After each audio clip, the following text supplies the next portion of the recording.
Alright. No, it's not that, you know, animes weren't shipping because of COVID-19. It's just that, I guess, stuff with right plate. Oh yeah, I forgot this box was already open on the side. Why don't we...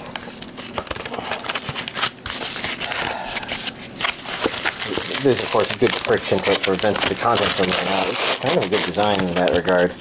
That's a receipt. That poking out. Let's go here. I think, you know, I got the DVD version last week. Oh. Yeah, well, here's the Blu-ray version. Alright, now let's get on to the rest of the anime, because quite a few. You know, there's the smile. I think of it as a mushroom smile, but that's because the mushrooms from Space Quest 2 were real creepy. And they had a smile kind of like that. Just really like that. I'm just trying to take a look on the inside.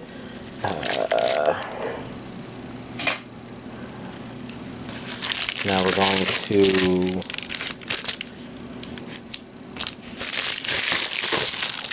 do a quick sniff on both sets. I'm not going to do anything stupid. Here, you know, there's other stupid things I'm probably doing. I'm just do it one at a time. And even though there are 4 packages, you know, there's only 4 things in this pile here. Anyways, it's not bad. So first up, we have Release the Spyce, which I think is related to Dune. Not really, but the Spyce must flow. There's sugar and spice and fight everything that's not nice. Region A. Well, let's open it up and take a closer look at what I even have here. Because I only saw the name. I didn't even like see the cover or anything like that. Because this gives me a better idea, but Release the Spyce probably makes more sense to compare it to Spice Girl stuff. But of course, I grew up on Dune. And the glue is being annoying. Come on, glue. You don't belong here. What is a glue? Oh, I want to take a little bit more of this because this probably says audio right there. So it's got English and Japanese audio. So it's got a dub and of course Japanese booklet and art cards. Let's see. Tokuten episode previews, Japanese promos, clean opening and closing animations, and Sentai trailers. Tokuten. I have no fucking clue. So let's take a peek. I still have no clue, but I was just thinking if these looked familiar. See, it goes up to 12 episodes. It's the same way out there.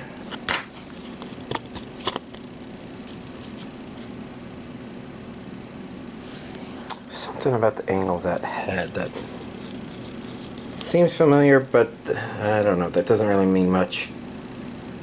Sometimes the angles at which certain characters can be drawn kind of reveal some interesting things about like the character designers. I think you can kind of tell this. The 2 anime that come to mind in that regard are Figure 17 and Steel Angel Kurumi. There's just a way they draw the lips when the heads are turned that's very distinct. Oh look, there was some little manga material there. And here's postcards. So are these people maybe ninjas or something?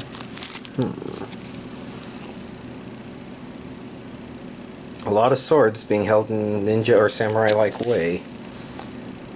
Although that's more of a ninja weapon. So I don't know. And look. Bleach Volume 6 on Blu-ray. Bleach. You know, feels like this has been released forever. Not Bleach on Blu-ray, but just Bleach in general. I say that, but there's still new Naruto DVDs in the form of Boruto. I can't believe I was blanking on the name. Oh look, the backs are different. And then here, well, you can expect this one to have the dub because Bleach was dubbed.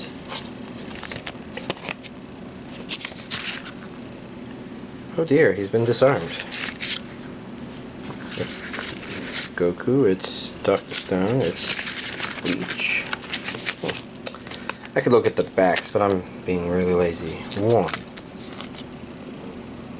2. For a while I thought it said set 2, and I knew it was trying to undyslexic that in my brain. 3 and 4. Don't forget my name and pray that you never hear it again. Yeah, I could think of names like that. Usually the Reddit usernames. Next up, we've got Piece Stampede, which I'm having a lot of trouble processing that because the shiny, from my angle, let's see. I mean, y'all can see that it's shiny, and we definitely want to check under the sticker for more sexy shiny. Oh look, there was a person. Looks like Tony. No, that's Tony Chopper. Why? See, I can't see it. Well, that's probably a guy. Well, let's take a peek at the back. I see Region A. I see an English dub. Celebration of the legacy of One Piece. Special features. Piece Stampede behind the scenes with the cast.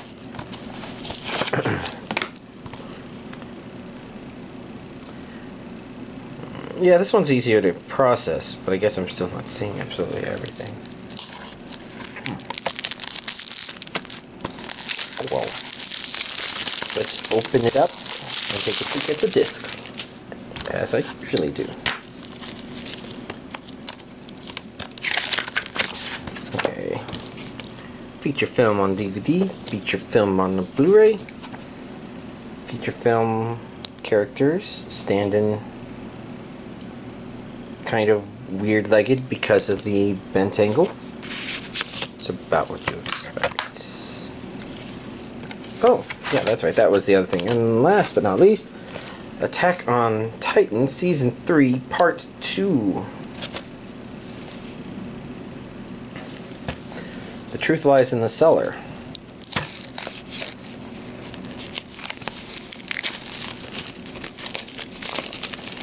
I don't know if I want to comment. I could, because I am still further ahead of the series than this part, but we are kind of rapidly catching up to stuff as I know it.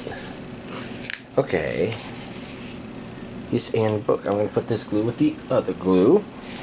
And you know what? Oh, yeah, there's probably more glue here. Oh, first, Region A, English dub, special features, episode commentaries, Chibi Theater, Eye Catch Gallery, textless songs, and a partridge in it. Oh, there was no glue. Woohoo! This looks like the diary, and look, you got like lots of good stuff in there. Storyboards, pictures. Well, let's take a look at this. You know, we got Titans. You got people. What do we have on this side? This is a Blu-ray one, and that's probably Blu-ray 2. I'm not seeing much in the thing behind it, so I think I'm okay not digging through it. In the middle here, we've got some more stuff. Digital version. Look, we're on the beach. DVD 1. Presumably DVD 2. Okay. Then I guess the other thing that would probably be nice about this is to go get Season 3 Part 1, which is right here. Okay, that's cool. So you see I have the insert still in this one.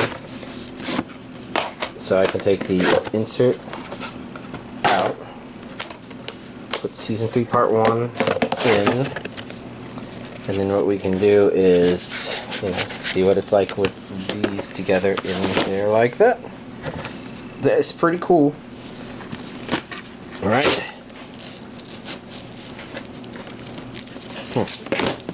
Here's this week's anime DVD collection update. Alright, why don't we actually begin with Dragon Ball Super Volume 9, because 2 weeks ago I think I probably was talking about this. And, yeah, I guess I didn't get together with my friend 2 Fridays ago, but this past Friday I did, and, you know, we finished this. Which is good timing, because he's going to want to watch Attack on Titan Season 3 Part 2. Which means I should probably hold off on watching that myself, since I'm probably about to watch it with him. Unless he decides we're not getting together because of the lockdown. Not the lockdown, the shelter as is, I think. It's called something like that. But anyways, we finished Dragon Ball Super Volume 9. You know, it's okay stuff. I think the biggest problem is... Well, first of all, I've always joked that Dragon Ball Super is about food, and that was one thing that was kind of really fun about it, and it always seemed to be about that. It kind of has drifted away from it and started doing some more traditional Dragon Ball Z stuff. With the Tournament Power here doing that as well, but steps forward, steps back sort of things happening. It's...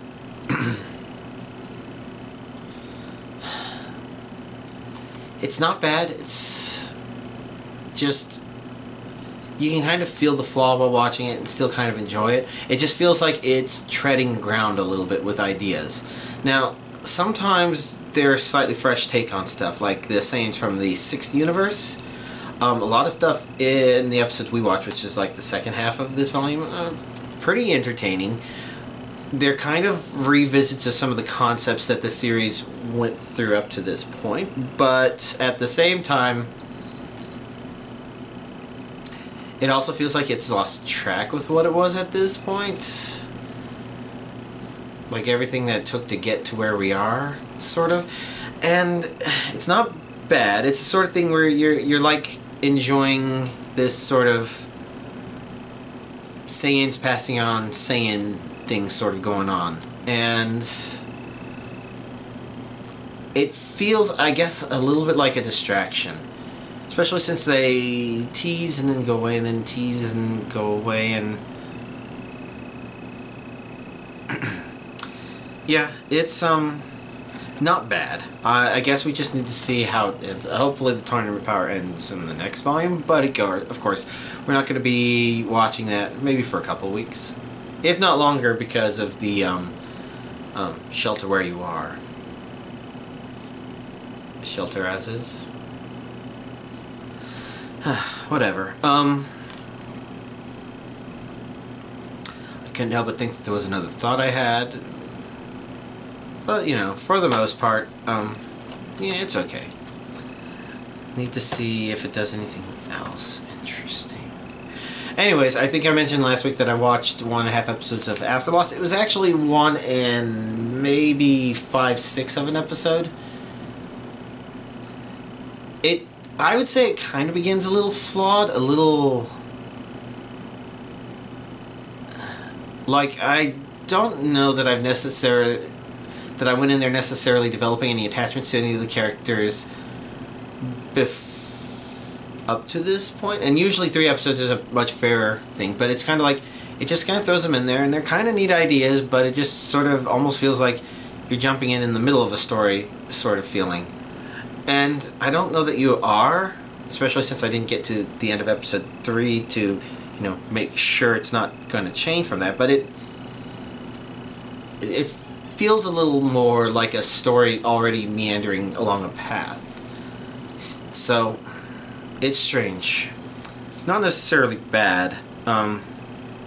It was just really hard to read. And like I mentioned, I was a little more focused on Pokemon. In fact, I guess I also put in Mysteria Friends, but look, see, it's open and the Blu-ray's still in there. But I didn't even really watch the 5 minutes of the first episode that I saw. I got enough of an impression to know that probably Dragon Girl has some curvishness to her. They did some really good tantalizing angles to kind of accentuate some of that stuff. but I get the impression she's unpopular, and this girl, who's the only normal girl that I immediately noticed, seems popular. But I didn't hear what the characters were saying. I was watching something else. Or maybe talking to someone or something. I don't know. I was doing something else. I wasn't playing Pokemon at the time, but yeah, I'm curious, and maybe I'll give it another shot. How many episodes are there? 100 minutes, 150 minutes. Nah, that makes sense. There was only like 5 episodes or something like that, and I think they were 15-minute episodes. 5 times 15 is about... Well, that would be an hour and 5 minutes, I think. Or am I not mathing correctly? That'd be an hour and 15 minutes, which would actually not be 100 minutes. That's 100 minutes.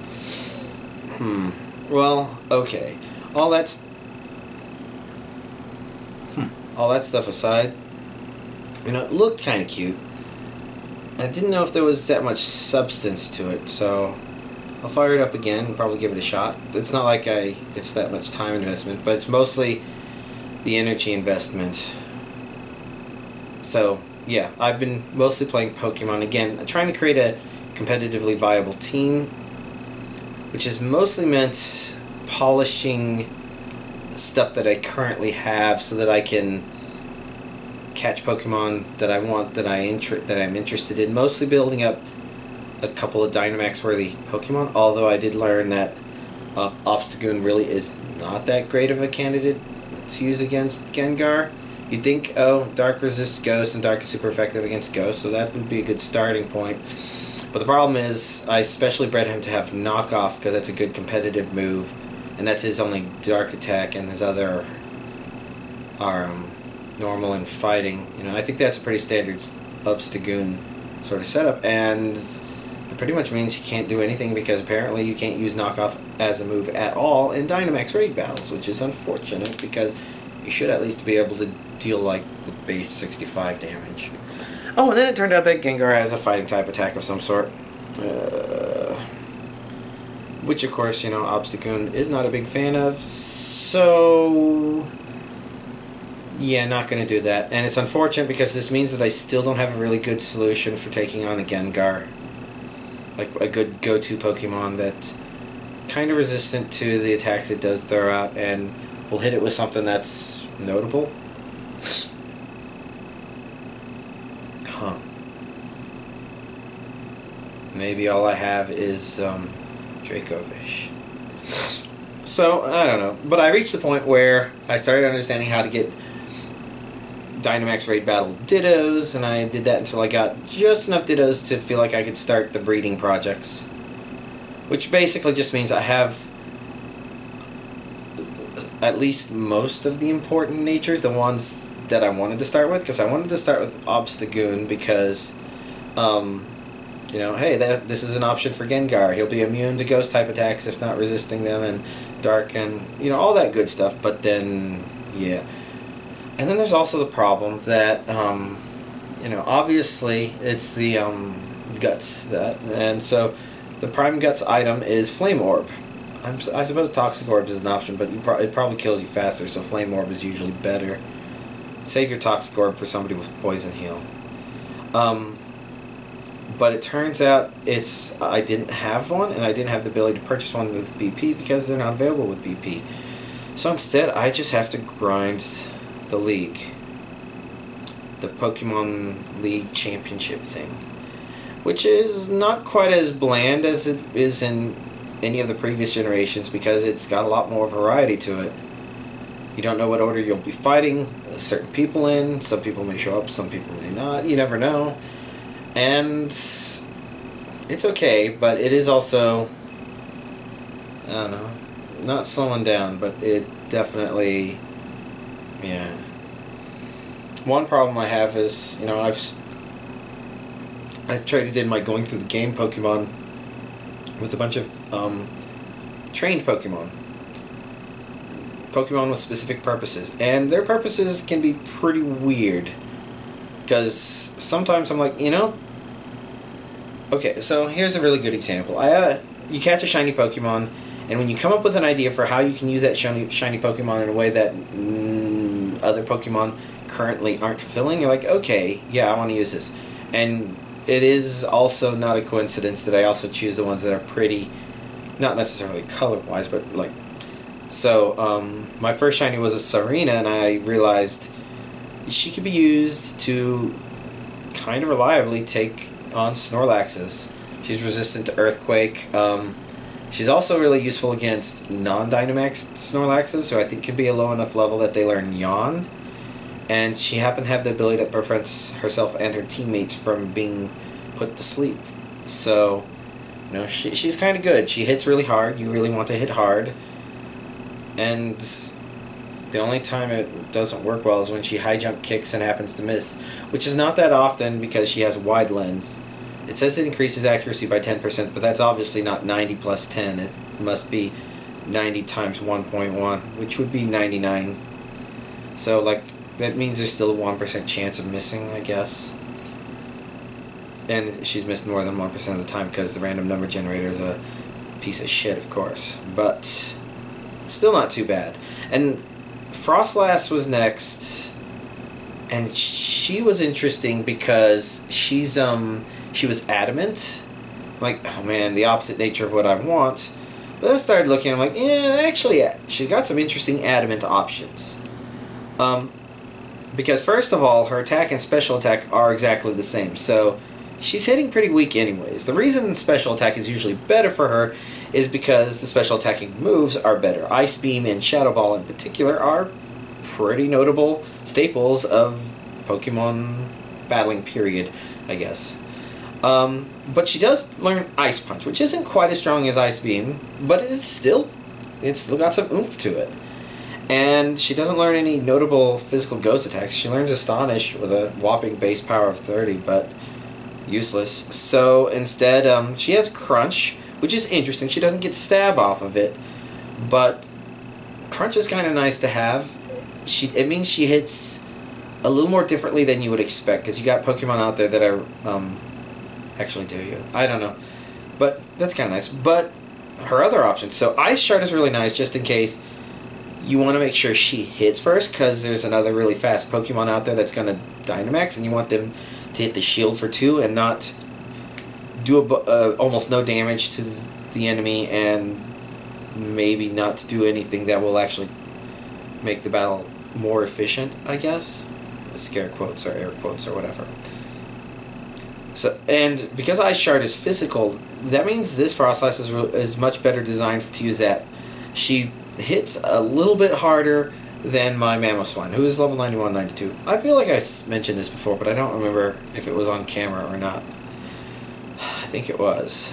But then she has Body Slam, which is an interesting one because it's going to be more powerful than Crunch, but it also means she kind of has the ability to inflict some status on Dynamax Pokemon before they go down. And then instead of investing any EVs into her speed, which is already pretty phenomenal, I went ahead and invested it all in HP, because in Dynamax raid battles, the survivability is kind of one of these stress-relieving factors, and if she can take hits much better, that's usually better, and HP means she's protected better against physical and special as much as can. And I don't know if her defenses were different. But yeah, so she can Body Slam and 30% chance of paralysis if they're not normal. She can Crunch and have a 10% chance of drop.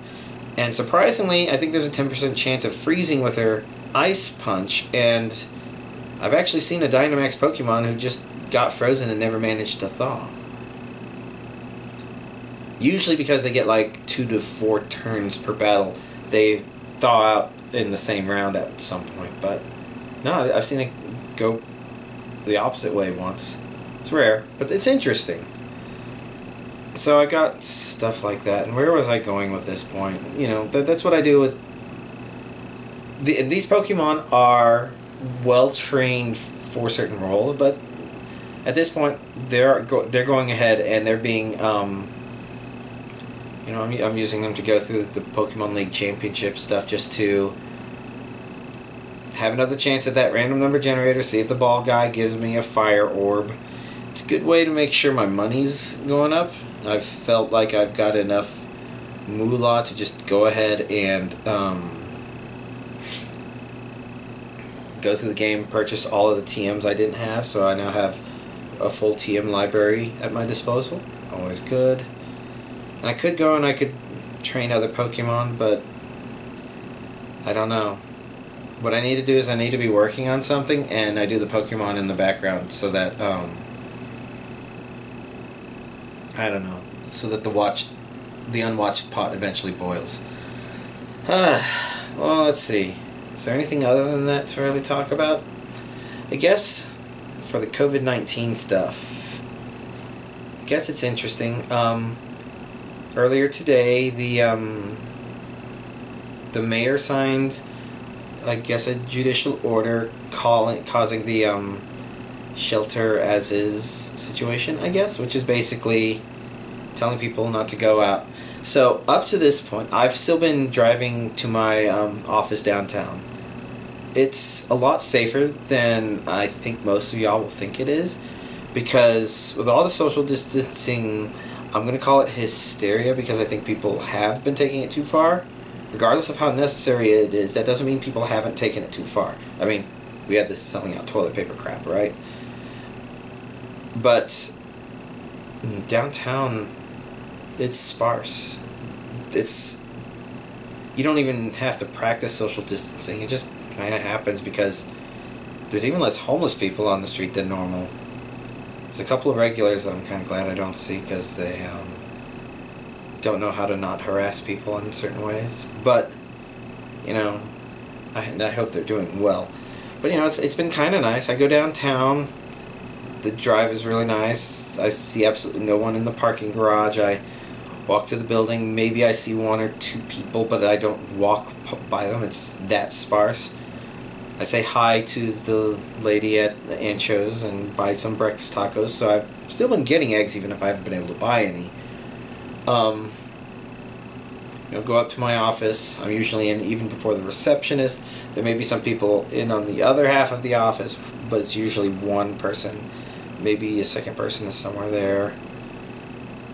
Never anybody anywhere near me. Like, they all stopped coming in. Everybody's just petered out over time. Like today, there was only 3 people. On my floor, at least. I think a couple of other people came in because there's a move going on, but yeah, very quiet, very empty. I got to interact with people just a little bit, but didn't even have to go far. We could talk over cubicle walls as much as we wanted. There's nobody there to interrupt. And then lunchtime happens and I go out and I visit the Cilantro food truck.